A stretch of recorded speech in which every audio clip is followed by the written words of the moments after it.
This is what I believe. If you've been a part of Calvary Chapels, this is what we believe.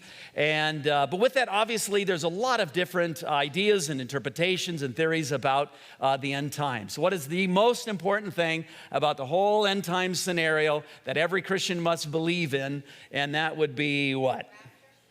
Jesus died and rose again. And the next part, died, rose again, and is coming back. Okay, so when we talk about it, it's him coming again. Timing of it and everything else. One thing, Orthodox Christianity or good theology, Jesus is coming again. Every Christian church, every Christian needs to own that. That is part of serious theology. Jesus is coming again. And so if you're good with that, let's all raise hands. If you're good with Jesus coming again, awesome. Okay, good. Then we can all be friends. Now, for the rest of that, on how that takes place, we have to be honest in the teaching of that. I remember Don Stewart once saying, it's kind of like the whole end times, and putting it together is kind of like Swiss cheese. And that was great because I see he's got just a brilliant mind and everything else. And this was probably 20 years ago. But I remember him making that statement. And it helped me to be able to breathe as a young pastor at the time of trying to, I was young 20 years ago. And so at the time of just being able to, okay, it isn't laid out all perfect and linear and everything else. It's my understanding of it and the way we lay it out. We believe in a pre-trib rapture, that the rapture comes before the 7 years. And so on our outline here, we have Earth basically being the big white line in the middle that we're talking about, earthlings and what they're doing. Down here on the bottom is hell. Later on, we'll talk about the eternal fire. It's different from hell, and that's where all unbelievers will end up, including Satan. At the very top of the page would be heaven. We're going to be moving, of course, in that direction here. And so the very first part that we're going to be starting with is Jesus. So on the bottom of the page, we'll have Jesus, and forgetting my order of that, but believers, unbelievers, and I think Satan, is the order that we have it on there. And so we're going to start with Jesus, starting from the time of the cross and his ascension. So my first line is a little pink line that I did and went straight up. And so when Jesus, after he died and rose again, he ascended up into the heaven after those 40 days of walking the earth, and so he went up to heaven, and that's where he stays. And so with that, he's the next thing to take place, waiting for, is the rapture of the church, and we recognize in the rapture is different from the second coming, which that means I need to pause just for a second and do a quick terminology thing. When we say second coming, we actually mean two different things. We see the second coming, that's where Jesus physically comes out of heaven and lands down on earth. When he comes on his white horse in Revelation 19, we call that the second coming. But really in theology, the second coming starts at the rapture, goes all the way through the tribulation, the part of the second coming of him coming back, and the whole 1,000 years. So really, the second coming is 1,007 years, and I put plus because it's everything into eternity on beyond that. So all of this is, starting with the rapture, it's all part of his second coming. So that's the kind of broad term. But we're going to use it more what's a narrow view of that is when he actually comes down to the earth is what we'll call the second coming there. So in the rapture, we know that it's something where he meets us or we meet him in the air. 1 Thessalonians chapter 4, starting in verse 13. So we meet him in the air. He doesn't come all the way down to the earth. Not every eye shall see him. We just passed up in Revelation chapter 1 where every eye shall see him. Well, that's at the second coming because every eye is going to see him. But at this place, it's in the twinkling of an eye, where the snatching away of his church. Every believer, not just good believers, not just missionaries or something like that, every believer goes up with him at the rapture. And so that's why I did the little U-turn there. Then there's the 7 years of tribulation when all hell breaks loose literally on earth. He's up in the heavenlies still. Then we hit Revelation 19 where he comes back on his white horse, and finally he gets to sit on his throne. Right now, where is he? He's sitting at the right hand of the throne of his Father, which is the position of power and authority, but awaiting to sit upon his own throne. That takes place on earth in Jerusalem for what is known as the Millennium. Millennium simply meaning the 1,000-year reign on the earth. So he's going to rule and reign with a rod of iron for that 1,000 years, and that's where we're going to pause on what Jesus is doing on this timeline. So far, so good. Next one we have is the believers. Believers is going to get a little bit tricky. Well, I'll wait and explain that in a second. So believers, I used a blue line there. And basically, we are waiting for the rapture or the snatching away of the church, of the next thing to kind of take place that we're waiting for. We believe in his imminent return. That means that he can come back at any time. And so we await that. And so, as you see up ahead there at the time of Christ rapturing us up, snatching us away from the planet, every believer goes up with him at that time. I threw a little crown up there because it says when he comes that his rewards are with him, and so he hands out our rewards, and then we're going to be with him for those where on earth it's the 7 years of tribulation. Up in heaven, it's the marriage supper of the Lamb. It's a lot of the context of the wedding feast. We know that the Jewish wedding feasts were for 7 days, and so this is represented in these 7 years of feasting with our Lord. So when he comes back down to the earth in Revelation 19 on his white steed, we get to come back with him on our little horsies. I'll probably get a little pony or something. I'll probably get a donkey or something. Okay, so we come back down to earth with him, and we rule and reign with him. Now, this is very important because this is where it gets a little tricky. Once you and I, when we get raptured, so let's say it's going to take place, let's say this week. Okay, we go up into heaven. Understand, whatever else is going to happen, we come back down with him to earth, but just as he can't be touched, he's in his new resurrected body and everything else, same with us. On the way up, we get our new resurrected body. So whatever is happening on the earth, whatever is happening with Satan, everything else, we're not to be tempted again, have to deal with sin again. We are glorified. Remember, there's salvation, then there's sanctification, him making us holy once we're saved, and then ultimately we get glorified. We get our new bodies, and so that's what's already taken place. So we're in our new bodies. Don't worry about, we're coming back to earth, but it's not going to, nothing scary can happen to us or anything else. So far, so good. Here's where it gets a little tricky. Now I'm going to go from light blue to dark blue only to make a point. At the rapture of the church, as I clarified a couple times, all believers go up. So that's why I just put a little gap there. But are there believers during the tribulation time? Yeah, a lot of people get saved during this time. Now the reason I put those little arrows going up during that time is because some will be martyred for their faith. And so they will join the light blue liners, right? Because they're taken up to heaven, obviously given their new bodies, and so they just join the light blue line, if you will. So all blue lines are believers. The ones living on earth at this time are the dark blue line. Some will make it all the way through the tribulation because, again, he has to populate the millennium. Who goes into the millennium but, well, the believers. That's who goes in. And so with that, we have our blue line, our dark blue line that goes all the way to the end, and we'll be ruling and reigning over those. So the dark blue line during the millennium, they're like you and I that are living on planet Earth right now. They're going to have families and everything else, and so they're regular humans without their new bodies. All right. The next one we're going to look at is the unbelievers. And the first line is we notice that when the rapture takes place, nothing happens, okay? So they don't get raptured up. They're unbelievers. And so with that, they go into the time of the tribulation. And the tribulation is spelled out in 3 different judgments. The first one is the seal judgment.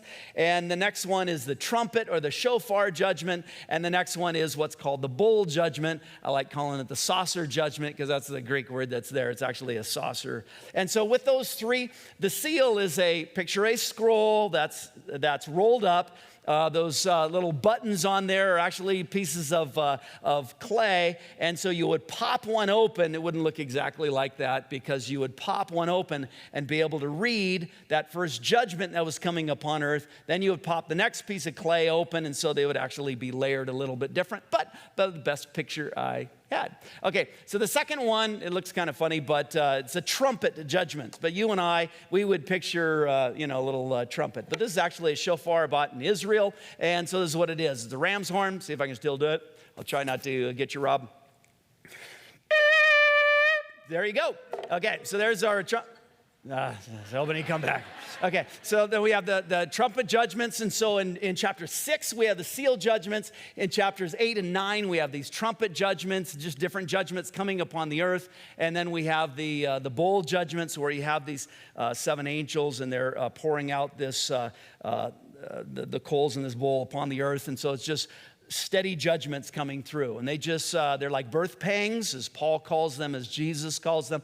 They're birth pangs that are just getting more and more intense as we move on through the 7 years. On your page, I think I signaled that there's 3.5 years and 3.5 years, because in the center of the tribulation, a lot takes place. We'll talk about it a little bit more a little bit later when we talk about Satan and that. But the second half of the tribulation in Matthew's account, Matthew 24, forget what verse, but it says that it calls it, in fact, the Great Tribulation, because, again, it's getting just more and more intense of what is coming out. This time of tribulation is talked about a lot in the Old Testament, and this was the judgment, especially upon Israel, but the judgment upon earth of God's wrath coming on earth during that time.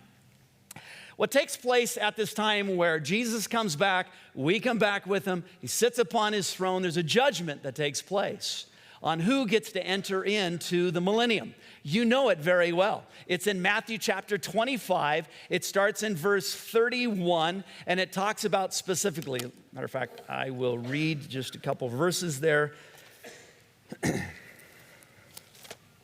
Matthew 25:31. When the Son of Man comes in his glory, and all the holy angels with him, then he will sit on the throne of his glory. And it says this: all the nations will be gathered before him, and he'll separate them out from one from another. And this is the sheep and goat judgment that takes place right here. So he's separating out the sheep and the goat. And so it's all believers and unbelievers. The believers get to enter in.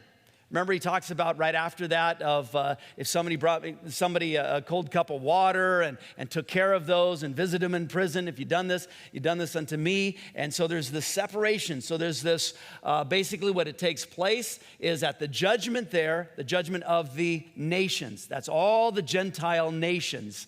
They get judged and they are sent down to hell. What's interesting is back in Ezekiel chapter, I always forget, I think it's chapter 20, and it's down in verse 37.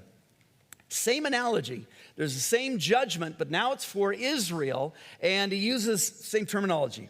I will make you pass under the rods. Picture a shepherd holding out his stick, and as the sheep are going through, some of them are coming through that are not his sheep. And he takes it and places his crook or his rod on there and just spins them out of the way and moves them on. Lets the ones to get into the sheepcote and the other ones that are not his or the goats, and gets them out of the way. And so he says, I'll make you pass under the rod. Context, Ezekiel 20. You'll see starting verse 33, it's God dealing with Israel.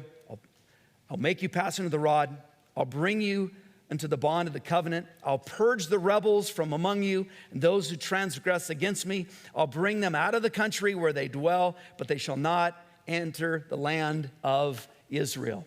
And so with that, there's a judgment on the Gentiles, there's a judgment on Israel. Any believing Israel goes in, and so the millennium starts with all believers. But, so I left a little gap. There's unbelievers that are there. Why? Because it's still mommies and daddies having babies, and babies having to make a decision once they grow up of deciding to follow the Lord. Again, we got 1,000 years that we're dealing with here, so a number of generations that'll be there. And there's going to be some not choose to follow. They're going to not choose to follow Jesus. Now here he is down here on earth, but last time he was here, there was a lot that didn't believe in him also, right? This time, sitting on his throne there in Jerusalem, he's the monarch of the world, he's the king of the world, and still there's going to be some that don't want to follow him. Now, some, if they get into a deep sin, it seems at the very end of Isaiah chapter, in Isaiah 66, where it talks about a swift judgment upon those who don't comply. And so let's say they do some crime or whatever else, they're just sent down to hell at that time. So that's where he rules with a rod of iron. It's the only place in Scripture that we have the rod being out of iron.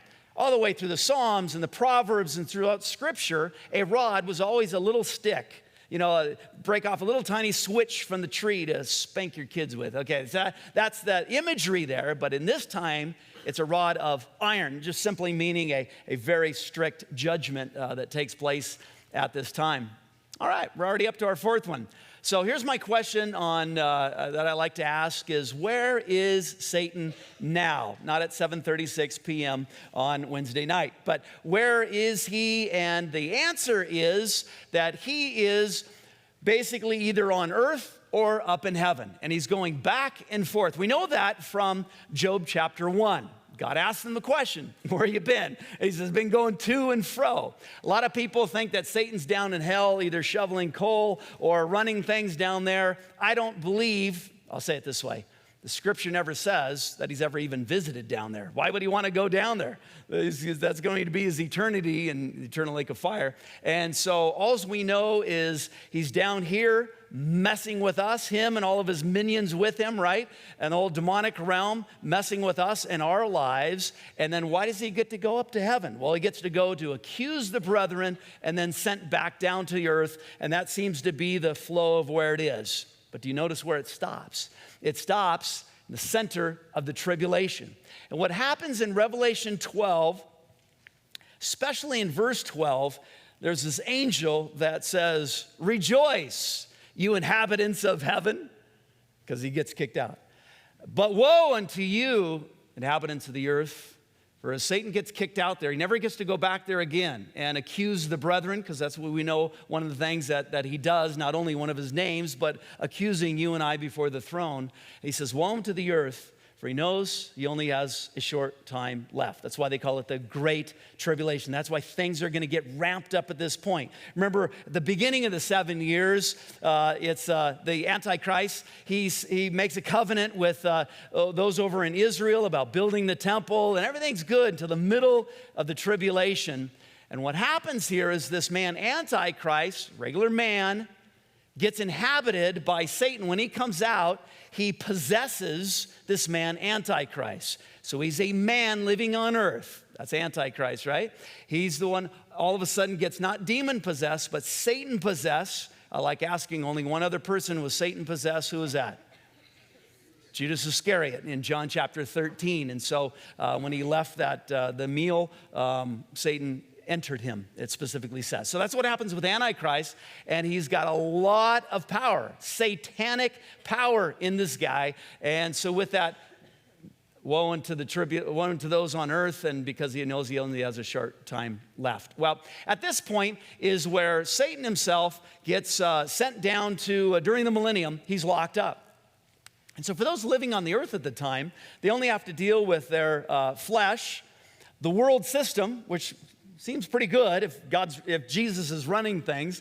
They don't have to deal with any type of satanic kind of things. And so we have 3. They're only going to have 2 to have to deal with. So he gets locked up during that time.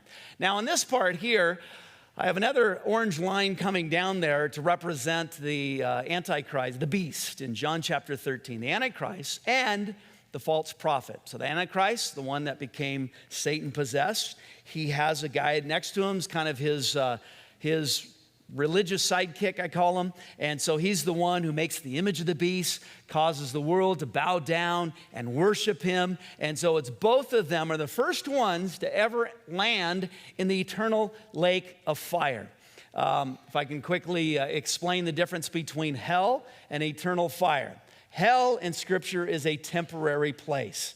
Anybody that is not a believer has gone there or is going to go there, and it's a waiting place for the eternal fire. I use the example of the difference between a jail and a prison.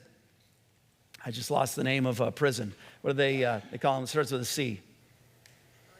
Correctional facility, thank you. And thanks to Bray. And so with that, so a jail is a temporary place. If you do something Foolish in our valley here. You go to the Southwest Detention Center, and you're there during your court appearances and everything else. Then it comes down, and if it's any more time than a year, you go off to a correctional facility. And let's say if it's a life sentence, that's where you go, and that's what it is. So that's a difference.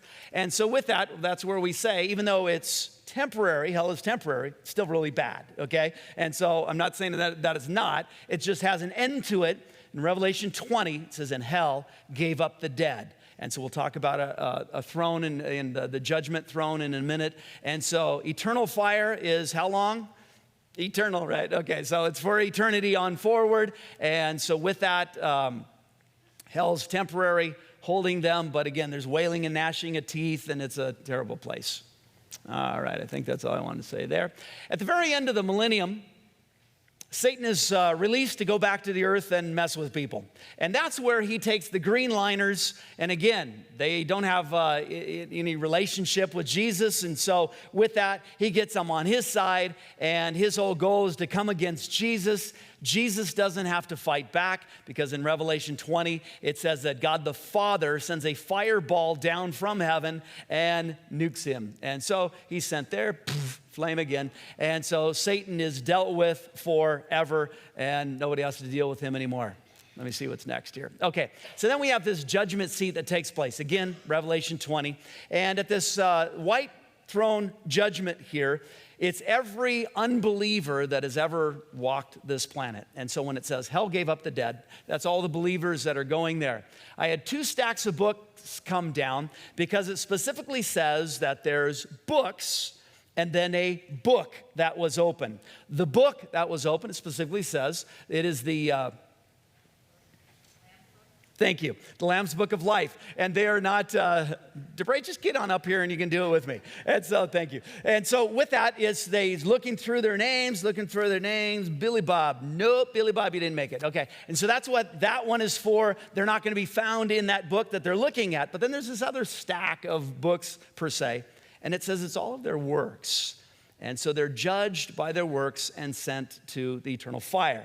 Now, not judged for, again, our work can't get saved by your works, but there is levels in Luke chapter, I just spaced on the chapter. I think it's chapter 21 in the 40s, like 41 through 44, where it says that it shows that there's actually kind of levels of hell, if you will, or levels of chastisement. Some will be beaten with few stripes. Some will be beaten with many stripes. Again, it's an eternity of judgment that is there, but there seems to be, again, that judgment that takes place there. It isn't Satan saying, I want you lifting a whole bunch of coal, that kind of thing. No, it's God who is in charge of the eternal fire. It's God that is in charge of hell. And it says that he wishes that none would go there. He made it for the devil and his angels, his fallen angels, right? It wasn't even made for man. He doesn't want us going there. You have to really choose. You have to really want to go there by denying Christ, not accepting him, and desire to go there yourself. All right. At this point then, again, I had mentioned that all those that were unbelievers up in hell, they go to the great white throne, then they're sent to the eternal fire. And then we have Jesus, we have the believers all going up to the new heaven, the new Jerusalem, and the new earth. And those are the last 2 chapters of Revelation there. He makes a new heaven and new earth, doesn't tell us why, but we reside with him in the new city, Jerusalem. And it says it comes down out of heaven. Some think it lands on earth. Some thinks it kind of hovers in between, whichever one you want to pick. It doesn't say. And so, but with that new city, Jerusalem, they give the dimensions of it in chapter 21. And some with trying to figure out what it is. Some have said it's the size of the moon squeezed into a square. That's basically the cubits that are given there and how large it is. And so with that, in my Father's house are many mansions. That's the place. That's the place where we get to dwell with him. And as far as all of the rooms goes, as I've heard it described before, that there's a translucence, you can see through beautiful and brilliant colors. We know the streets are paved with gold and all of that, but basically picture everything see-through. So, and the Lamb is the light thereof. It's God himself is its light. There is no sun, no need of that. And so picture him being the light wherever he is within that. It's just casting out these gorgeous rays through every wall and place inside of that. And then, of course, it says that its doors are open. So that usually signifies in Scripture that you can leave and come back. And you're thinking, why would I ever want to leave that? Well, I don't know, but why does he make a new heaven and new earth? Who's it for? What's it for? And so I always say, I think it's just for go check out his handiwork. And I mean, if we think this place is pretty awesome, I mean, you and I, we go, whether it's camping up in Mammoth, I mean, we have some gorgeous place. My favorite place? Alaska is, I think, one of the most beautiful places I've ever been to on this planet. And again, I always say this seems to be, you know, a cursed creation. But what is that? Well, what is he going to make, and what is it going to be like, and everything else? And so I think we just go flying over and go check out the new heavens and the earth. But that's my theology there. All right, that wraps it up. So we'll open up to some questions. You can ask like, well, okay, so where does Armageddon fit in and things like that? Well, I'm glad you asked. So I'll ask the first question because I just remembered I forgot it. So at the very end of the tribulation is where that one. So a lot of people think Armageddon's the last battle. It really isn't. We talked about the last battle when the great fireball comes down out of heaven from God the Father, and he just deals with Satan and all the unbelievers, and that's just done. But before that is, you can put a little A or a big A where it says second coming, kind of right at the very end of the tribulation there. That's when Armageddon takes place. And that's where those of us who were just in Israel and we stood up on Mount Megiddo looking down in the valley where the kings come and different rulers meet in this place. It's been a battlefield for centuries there. A number of famous wars that have been there. And basically that's where this all takes place, the Battle of Armageddon. And that's why Jesus has to come back. He has to stop it. Otherwise, man would obliterate himself. And so he comes down there and does that. Okay, so I asked the first question. Anybody else have any question? DeBray.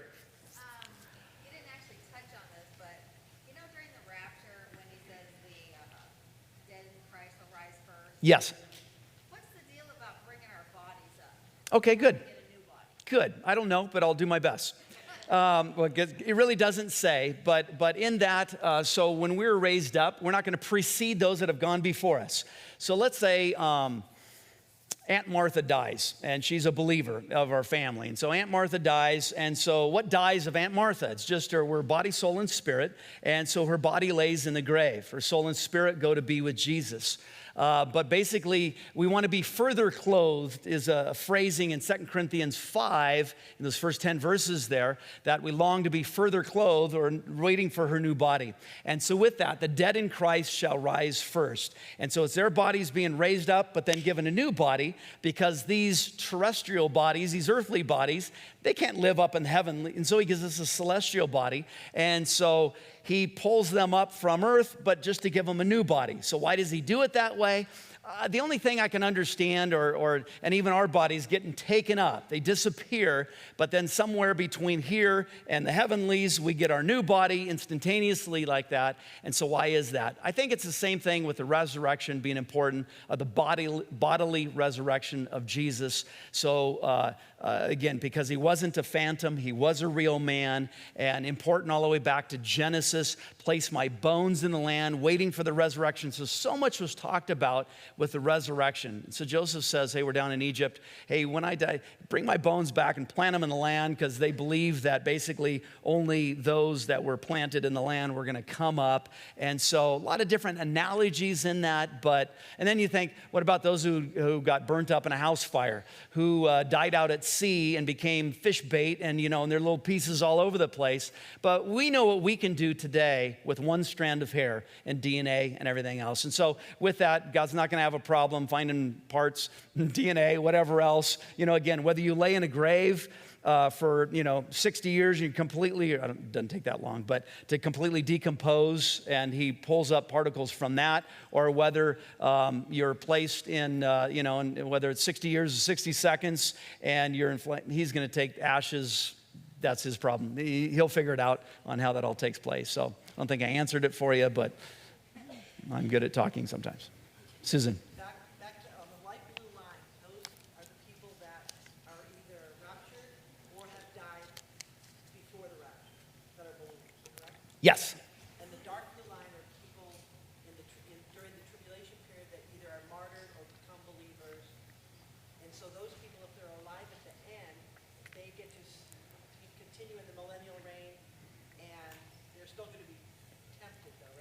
Yes. Yeah, so there's still, I'm sorry? Correct. So light blue line during the millennium will not be tempted because they already have their new bodies, are already glorified. But the dark blue liners coming in from the tribulation, that's they made it through the tribulation, and that's where they pass the judgment because they're believers and they live. And so who was the oldest guy in the Bible? What was his name? Methuselah, and he lived to 969 years, which is almost a millennium. And so it seems that there's a reversal that takes place, and people will be able to live 1,000 years again. So there's no reason for them to die during that time period. And so with that, there seems to be, that's why the longevity of life. And again, is longevity a word? Longevity, thank you, of life. And so again, the very end of Isaiah, it says a baby will live to 100 years old. And then it says, and man's life will be like a tree. So it's just talking about long life is the Hebraic way of saying that. Eric.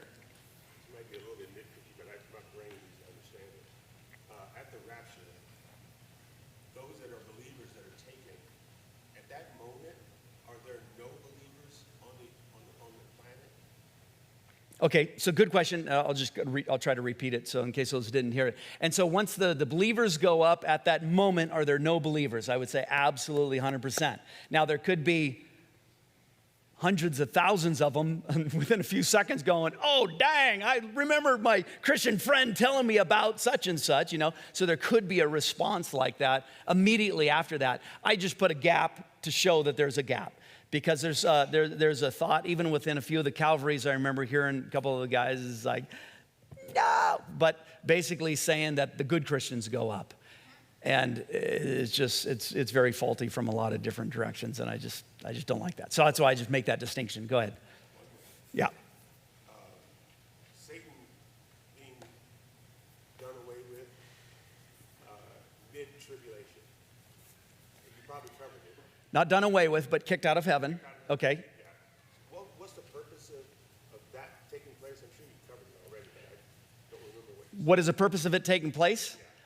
It just does. I think it ramps up and speeds up things. Basically, read Revelation 12, and it lays out kind of the format of what takes place there at that time. There's a lot that happens in the middle of the tribulation, but I guess it's to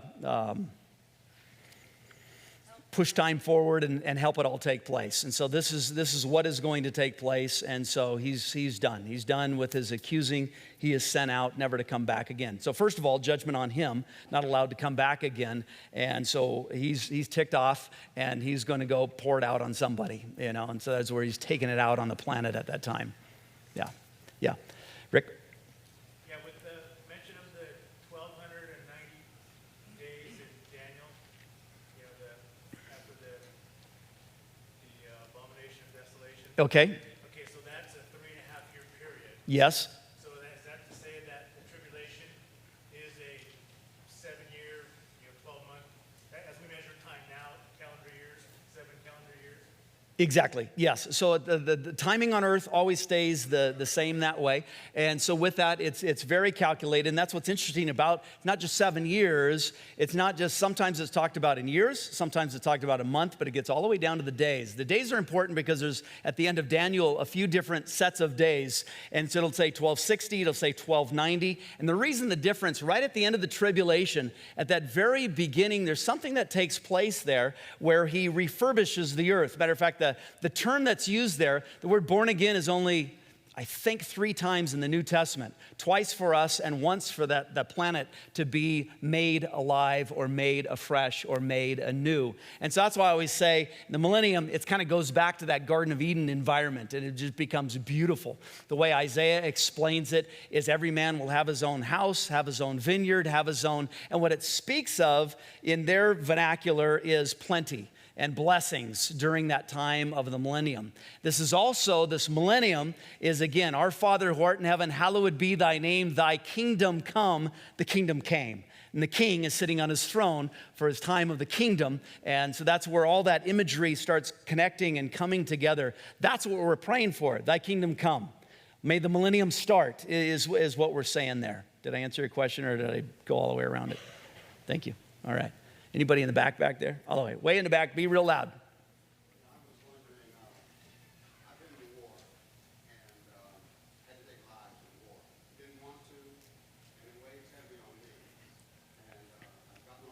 I've gotten on my knees to, pray to the Lord, ask for forgiveness for this, for that.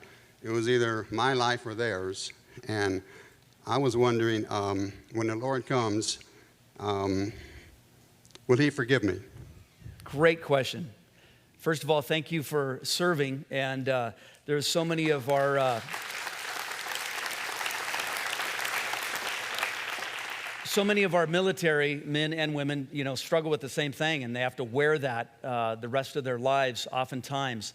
But I'd say two things that come to my mind real quick. The first one is the difference between murder and killing, and secondly, Romans 13. So I said the second one just so I don't forget it. So first of all, a lot of people think that the Ten Commandments say, thou shalt not kill. It doesn't say that. It says, thou shalt not murder. So you didn't have a right to go out and just start killing people if you wanted to. But in those war situations, in that, there is a time for the right to kill. Now, this is a very big, there's such things as just war and unjust war and all of that, so I can't get into all of that.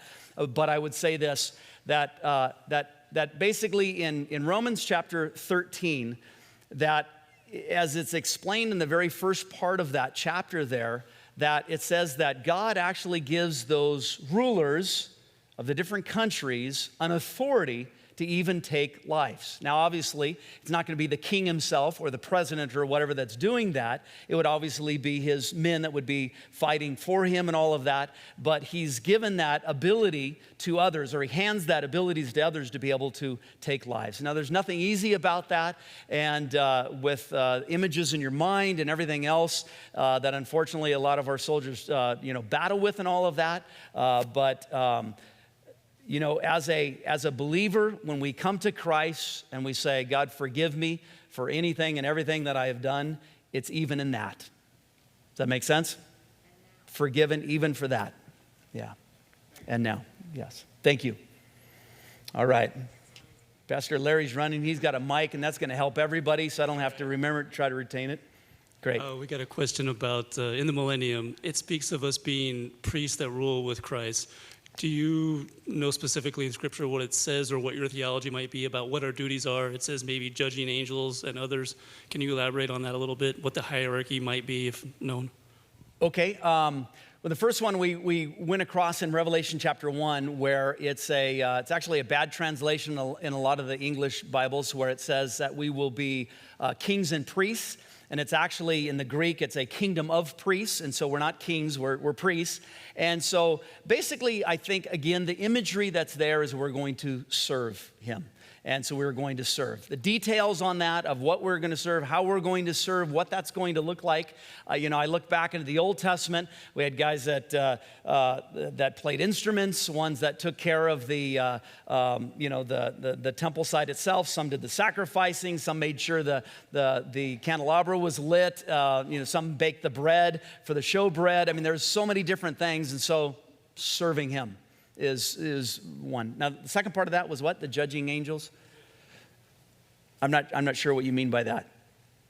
Well, I'm not sure what the Bible means either. It just says that would be something that is done. Say the last part again, sorry. I just remember reading in Revelation that that's something that would be done, is that we would be judging angels. And that we would be judging angels. Sorry, I thought you called them the judging angels, and I was trying to picture them with judge garments on or something. Gotcha. That we would be judging angels. I believe that basically, we have two set. Okay, let's go way back to the beginning, right? So we have Lucifer before he becomes Satan, right? And all the angelic realms.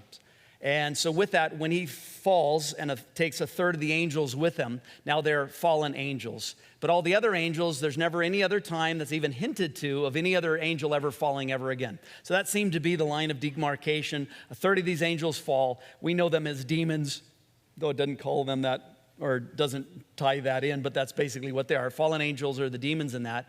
And so we know those would be the ones that we would judge. There's nothing to judge with perfect angels because they're perfect. Or they also call them the elect angels. So we wouldn't be judging an angel as you would think of them, but it would be the fallen angels that had fallen. So as he judges Satan and sends him there, somehow we're going to be a part of that judgment. How exactly that's going to work, I don't know. But we seem to be a part of that, of the fallen angels. Right behind you there, Larry. Yeah. Where Good does- questions, by the way. Thank you so much. Yeah. I thought I'd just stand here and really staring at you for the next 20 minutes. Okay. Where does all of the rest of creation fall into this? So animals, bugs, do they just all of a sudden disappear and then they're never around again? Or do they go up to heaven? Where does all that fit? Great question. Okay, so where do bugs, animals, and all of that take place? So all the way back here at the rapture, nothing takes place with them. I'm sorry for those of you trying to bring your dog with you. It's not going to work, sorry. But so at the rapture, that doesn't take place because, again, we still have planet Earth all of this time. We still have 1,007 years for them. And so bugs, animal life, all of that still remaining the same all the way into the very end when everything goes bye-bye and he makes a new heaven and a new earth. Something came up that you had said that I was going to speak to.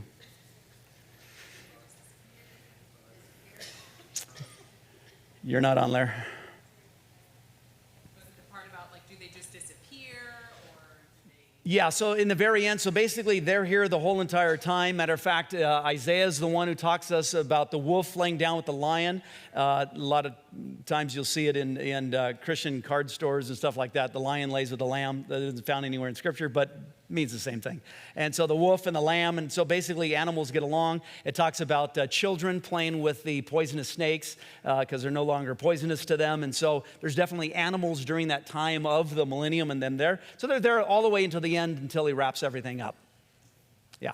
Then what happens at the very end? It melts with a fervent heat and goes bye-bye. Yeah. Hold on till Larry comes, and that way we can get it on the... You're on the air around the world right now, so go ahead. No, I'm just kidding. I'll do karaoke. Can you talk about the mark of the beast and where that fits in the timeline, and kind of what we think that might mean? Is that like a super ATM or something card? Or Super ATM. All right, Yeah, I like I that. don't know. Very good. Okay, the mark of the beast. So at the center of the tribulation, when Antichrist comes down, so again, I said that's all happens in chapter 12. Actually, 12, 13, and 14 11, 12, and 13 happen dead center of the tribulation there. And so with that detail is in Revelation 13. So 12, again, was Satan getting kicked out and coming and inhabiting the man Antichrist, which steps us right into chapter 13, which explains the two beasts, one on the land, one on the sea, but it basically describes Antichrist, and the other one's known as the false prophet. At the very last verse of chapter 13 is where it talks about that mark that is given. Now, we don't know what that mark is. There's been a lot of speculation for the last 2,000 years. We don't know what it is. It's some way of him identifying all unbelievers, and so some type of mark on the forehead. And so, with our advanced technology, I got saved in 1980, and so what they were talking about was when the barcode came out. And like I remember I had a track. I can't believe I used to have some of the funniest tracks and kept them all. But anyways, it was the barcode, and then pretty soon it was, they were injecting those little, about the size of a rice, kernel inside the dogs. And so we don't know what that's going to be and what it's going to look like. But basically it's a way of stamping his allegiance on his followers. Antichrist against all unbelievers. Same, but different. There's a contrast of that, of Jesus marking the 144,000. So there's 12 tribes, 12,000 from each one of them. They were sealed in chapter 7 on their foreheads, protected from all that's going to be happening during the tribulation time. Then in chapter 14, they're taken up to heaven. So they were protected during that time. We believe them to be, kind of the evangelists of the day, or who God's using to be able to warn people on earth and everything else. And so Satan's just a copycat. And so as God is protecting in chapter 7 with the seal upon their forehead, he's going to use his own seal upon their foreheads. And so I see it kind of a contrast or a copycat to that. Great questions. Yeah. Wait, you got to wait for Larry to come all the way down here. Larry, you're getting a good workout, man. You're lucky you've been running lately, doing them half marathons and stuff. Okay, so you talk about during the rapture how all believers are ascended into heaven, including those who preceded us, correct? How about those who preceded Jesus? Good question, but I have a really strange theology on that. And so I'm going to say it kind of in a short way. If you want more details on this, go to my notes online. So on our church website, I think it's calvarymarietta.com, isn't it, Larry? Okay. And so on our website, I have all my notes. And so as soon as I'm done teaching on a Sunday, I have all my notes on there. So you can either look up 1 Peter chapter 3, and I think it's 19, 20, and 21. But 1 Peter chapter 3, 19, 20, 21, I took a whole entire time to go through this and describe that. But let me just say in a nutshell, most of church history, the 2,000 years, believe that when Jesus died for those 3 days, he went down into Hades, and that there was this sub-compartment that was down there in Hades. Good guys on one side, bad guys on the other side. And basically that they were waiting there until Jesus came, set the captives free, took them up to heaven with him. Few things that I see to be a problem with that. The idea is, or the thought behind that is, no one gets to go to heaven until Jesus actually died for their sins and did all of this. But the problem is, back in the Old Testament, we have a number of people that did. How did Enoch? He walked with God and was not, for God took him. And so he immediately goes to the presence of the Father. What excitement would that be to be able to go down and wait in a subcompartment for all those times waiting for them? But we have him. Of course, we have Elijah going up in the flaming chariot, going up into heaven, basically. And so we have those believers, and they weren't super believers. There's believers that God took to heaven to be with him. We have the thief on the cross that, again, he dies, says, today you'll be with me in paradise. And so paradise is only used 3 times in Scripture. And the last one in Revelation is the paradise of God. I think we come into that in the next couple weeks and studying that. But basically so I believe everyone from Adam and Eve, when they died, they went to go in the presence of the Lord and have been waiting with that. And so again, I start off by saying, a lot of the church, I'll say 70-80% of the church believes this way. A deeper study is by a guy named Wayne Grudem. He did a whole entire chapter in what's called his systematic theology. And that's where I did a lot of my research from there, and who he did his research with in 190 AD how many people grew up with quoting, especially if you're the Catholic Church, the Apostles' Creed? How many grew up within their church? And so in the Apostles' Creed in 190, there was one phrase that was added to that he suffered, died, and was buried, went to hell. And so that phrase crept in there in the 3rd or 4th century, whenever that was. Andrew, you remember when that was? I saw Andrew Lacasse in the back. When the Apostles' Creed come out. Anyway, it doesn't matter. And so with that phrase kind of crept in there in the time. And so with that, I'll just kind of leave it at that because it gets kind of cloudy. But 1 Peter chapter 3, in my notes, like 19, 20, 21, I put a lot of detail in that, if that helps. So, everybody's going, what? It's weird. Lorraine. Hi, Lorraine.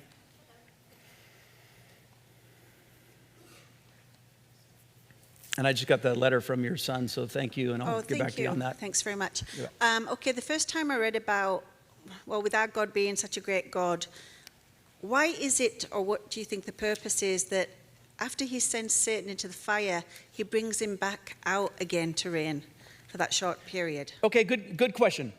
He doesn't send him into fire, he sends him into the holding tank of hell. And so that's the jail. He isn't sent to prison yet. And so basically he's down in the hell line all the way over here. So nobody goes into the eternal fire until Antichrist and the false prophet, and then Satan's the next one to enter, and then all unbelievers after that follow him in. So he's in a holding tank for that time. Again, bad place, torment, a lot of different things. So I don't mean to lighten it up in any way. It's just not the eternal flames yet. And that was, of course, this eternal fire is also Gehenna. We have in the New Testament that. And again, for those that have visited Israel, one of the things that we do right outside of the main walls of Jerusalem, we know exactly where Gehenna was, and that was, of course, their trash heap. There was always that burning fire. And so where it's described, like in the Psalms and stuff, where there's wailing, gnashing of teeth, it talks about the maggots and the worms, because if you couldn't afford your burial, they'd just chuck bodies in there. And so it'd be maggots and smelly and fire and everything else. And that's the imagery. So it's the town dump just outside of the main city there, outside the city walls, out the dung gate. And so right out that way, and there's a little valley that it was, and that's where Gehenna was. So when Jesus comes on the scene, he uses that word 8 times to talk about it. Nobody else ever talks about this. But he talks about it because he's the one who made it again for the devil and his angels, fallen angels, to be able to do that. And so that was the imagery for them. It was the dump heap outside, always a fire burning, smelling, stinky, blah, blah, blah.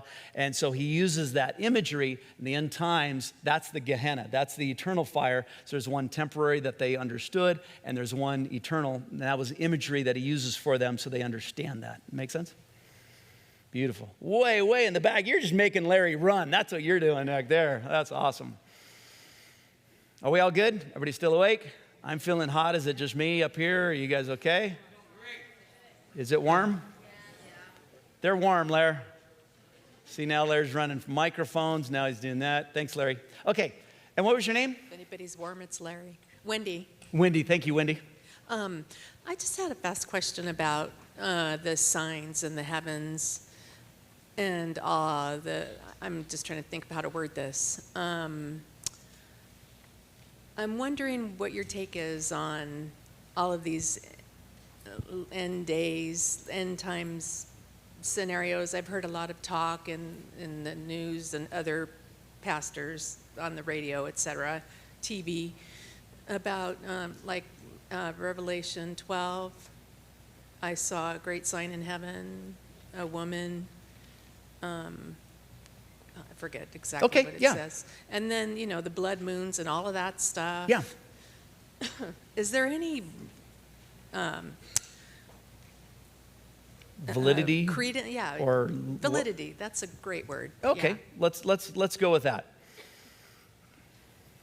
Now, it could be that I'm just ignorant, but I guess I'm not looking for those signs. So I don't mean to speak against my pastor friends who believe in that and put a lot of credence in that. But again, when I got saved in 1980, I was promised he was coming back before 81. And a lot of math was going on. And so that was pretty exciting for me, but pretty embarrassing to my friend next door neighbor, Steve, who I told him, no, it's guaranteed. And I went through it. Israel became a nation, 1948. Add 40 years for a generation, that's 88. Back off the 7, that's 81. He's coming back in 81. And so when 81 came, and I remember after New Year's, my friend saying, Jesus didn't come back, and I felt like an idiot. And so that helped me in my end times beliefs of not predicting times or guessing or looking at that. And so with that, like we said in Revelation 12, again, that's why I'm doing this. With those signs and different things, where is that? We're already gone. So that we're not going to see those signs, and they're not going to see those signs until the middle of the tribulation there. So whatever signs are happening there, we're surely not going to be able to see them. And so with that, let me back up and answer something else. The book of Revelation, one of the other things that we're looking for is the wording and imagery of the church and Israel. We have the church, that's what we're studying in chapter 2 and chapter 3. Then the church isn't mentioned from chapter 4. Actually, the word doesn't come up till chapter 22, but really until 19 when the church comes back with him. And so I'll say from chapter 4 to chapter 19, we don't hear anything of the church, and it's all about Israel. It goes back to using terminology like the Sabbath and things like that, where he never speaks about the Sabbath to the church, and so he'll start using different images and imagery and words and phrases and everything else, speaking specifically to Israel. And so again, with the church, never gives us a time. He says, here's kind of what you should be looking for, but ultimately nothing time. As soon as that day starts, as soon as rapture takes place, it's an exact timetable down to the days, as Rick had mentioned in Daniel, where we have the exact number of days to the middle of the tribulation, exact number of days to the end of the tribulation, exact number of days in the millennial time. And so very calculated for the Jews, but not for the church. And so we see differences there. We're not supposed to know. We're supposed to anticipate, man, it seems like Jesus is coming back soon. We're supposed to expect him to come back at any time. We're supposed to be living our lives like he's coming back at any time. But as far as seeing a sign that's there, I don't know of one personally. And that's where we're looking for, a lot of pastors are looking for these other signs. I mean, obviously, where Jesus says in Matthew 20, there'll be wars and rumors of wars and things like that. But man, I thought that back in 1980. There was wars and rumors of wars and all of that coming out of the Cold War with Russia, and so each and every time during the time of Hitler, the church thought for sure this has to be. And if you lived over in Europe and I lived over here, I would have thought this is it, And so we have these phases, and so we can't react to what happens tomorrow in the news. At least I'm not a reactionary that way. And so I just want to focus in on Jesus. And I want to live my life in such a way that I'm looking forward to him coming, because there's a reward for those who are anticipating his return. There's actually five crowns that are given, and one, you just have to be looking for him to come back. And so, but that's more from our heart, not, whoa, did you see that moon? Did you see that, that kind of thing? It's how we should live our lives. Great questions. Thank you. Yes.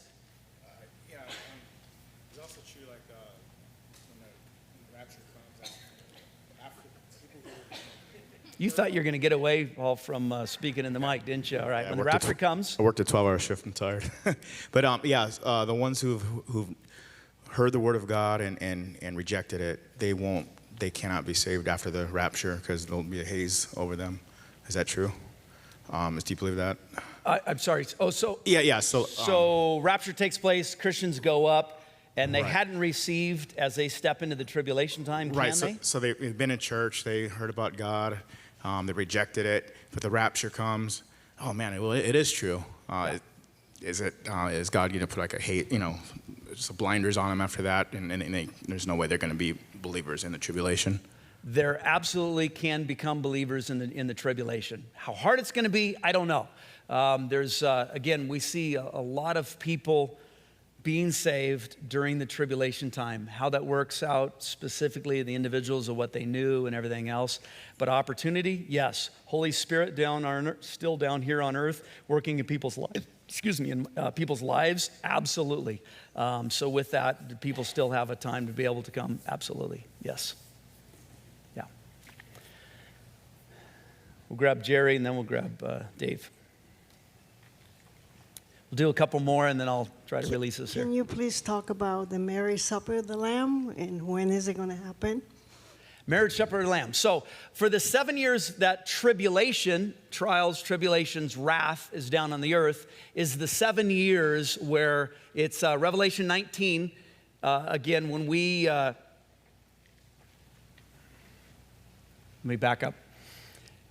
It's during that time, from the rapture time, that marriage supper of the Lamb they see as being for the 7 days. And so it talks about a big supper. There's going to be sushi, I know, and all of my favorite foods. And so with that, it's a time of, you think about, again, the imagery of being able to sit at the table with Abraham, Isaac, and Jacob. And it was all about this communing and this feast. That's why we have communion. That's why we have, the fellowships and sitting at the table with somebody. And so really that's what it is. It speaks of this beautiful fellowship with them around the table. Now, actually sitting at a table for 7 years, maybe not. But with that, again, the imagery with the Jews, they would have 7 days of partying when somebody got married. Just huge festival, everything else, beautiful. And so that imagery is there also. Again, the father tells the son, go get your bride. He comes to halfway down and raptures up, takes up his bride. And then it's that marriage feast during 7 years. So food, fellowship, that's what I know. Good, thank you, Jerry. Dave? Jerry, okay, good. Jerry asked good. his question. Way to go, There Jerry. was one hand up back here, too. Can we do one more, Brian? Yeah, but Carl's going to have a hard question. I just know it. During the millennial reign, what will the temple be doing? I have heard different places that the temple is going to be in full swing and full operation. Thank you. I don't know, but a couple thoughts. And so we obviously at the beginning when the rapture takes place, the Jews work a deal with the Antichrist. They're able to start the temple, put it together pretty quickly because even today they say they have all the plans ready to go and ready to start the temple at any time. And so there's a new temple that will be built. We know it's completely built by obviously it's I think it's going to happen pretty fast because it seems like they're using it during the whole 7 years of the tribulation for sure. We know it is in the middle of the tribulation because Antichrist, the false prophet, actually go inside of the temple. They defile the temple. They set up this image of the beast and cause people to worship it. So we know that the temple is during that time. The temple, there'd be no reason that it gets obliterated or taken down. So I imagine that the temple is still there during the time of the millennium. And I guess the trippy part about it, maybe that's what you're asking, is we have in Ezekiel and a couple other places, but that there's going to be sacrifices during that time. And that's very confusing. Now, my only thought on the sacrifice, like, why would there be a sacrifice? Jesus was the final sacrifice. Why would there be a sacrifice of animals? But with that, as we look, as the Old Testament saints look towards the sacrifice of Christ on the cross, and we look kind of back to it. They look forward to it, we look back to it. Maybe in the same way that now in the millennial time, as they're sacrificing, it would just be a way of looking back. Remember what Jesus did as he tells the church generation, hey, and we'll do this all the way up until we go to heaven with him, is communion. Do this in remembrance of me. I want you to remember what I did on the cross. I kind of see it as a thing of remembrance of what Christ did for them, is my only guess on why there would have to be sacrifices during that time period. So great question. I know, Larry. Okay, let's sneak in 2 more, Larry. Yeah, all right. We'll grab 2 more, and then I'll hang around. I'll hang around afterwards and do my best to answer other ones. Who do you got way back there? All right. I'm going to bounce off that question with the temple in Israel. When there's that, it kind of looks like a little gazebo. Is that part of the original? I think we talked about it there. And will that be part of the new one? Okay. Up on the Temple Mount, right now, right in the center of it is the Dome of the Rock Mosque. And so it's the 5th holy site for the Muslims. And they have number 3 at the other end. It's a black dome mosque over there. What she's talking about is when we do tours up there and we go up in the Temple Mount. So the Jews, many of the Jews believe that basically that Dome of the Rock is going to get obliterated and they're going to build the temple right there dead center. There's a theory from Revelation chapter 11 where it says to build a wall between us and the Gentiles, and that there's enough room to be able to make a wall. So if it does stay there, the theory is a wall can be built, kind of separating out the Gentiles. And there's this little place called the Dome of the Spirits is what she's talking about. And so in the Dome of the Spirits, somebody 30, 40 years ago, had done some sonar kind of underneath the Temple Mount, and they found this pocketed place that they think is the Holy of Holies. It would have been lower than that. And so with that, but anyways, this place lines up with the Golden Gate, or the Gate Beautiful. And when Jesus comes back, when Messiah comes back, it says he comes through this gate. And so it's closed up right now. The Turks closed it up with blocks, but I don't think Christ is going to have any problem with that, getting through this gate. But anyways, he says he comes through that gate right up on the Temple Mount, and it could line up. They could actually build the whole entire temple site right there. And again, the wall separating out there. So it's a theory. And so that's what we talk about when we're up on the Temple Mount there. And in that sense, that dome that's there wouldn't necessarily be there, but that's where the temple would be. And that would be the place of the Holy of Holies when it's rebuilt, or built, I should say. We got one more, Larry? Larry will do the lucky pick. All right. Thanks. And then I'll promise to wrap up after this. And thank you. You could discuss the difference between the Bema seat and the Great Judgment seat? It sounded like the Great Judgment seat was going to be when those that were bound for hell, that their sins would be shown. Is the Bema seat where at the marriage supper of the Lamb, where our good deeds for the Lord will be shown? Yes. And so with that, I would see there's a couple different ideas. So I purposely made that throne white on the end, right? So the white great throne, it's wrath, it's judgment, it's every unbeliever and Satan, all of that. So that's the bad throne, okay? So you don't want to go to that throne. And so I see this throne, and that's where I placed it up there, because he says, there's one of the scriptures, and I forget where it is exactly, but he says that his rewards are with him. And so that's where I see the Bema seat judgment, where you and I are judged, because we're going to go through a judging. But with that, that's the Corinthians verse, where it's gold, silver, and precious stones, or it's wood, hay, and stubble. And so that's where our works are judged, but only in the sense of not whether we get to come to heaven with them or not, or anything. What it's looking at is simply from the crowns we receive, from the blessings that we received. We're being rewarded for the good things we did, and the rest is burnt up, and we don't get rewards for those kind of things. So that's the bema in that sense. It would be the one up high at that time where we go and see the Lord that way. And so it's a reward judgment, if you will. Judgment just sounds like a real tough term, but it's, again, the bema seat was, with the Greeks where they'd use it is they would get the green wreath thing after their run. They compete in their race, and at the end of the race, they get that wreath on their head. That was the bema seat, from the bema seat where they would receive those, and so it was a reward seat is the difference than the great white throne. You guys had some great questions. Thank you so much. That was fun doing that with you guys. Amen.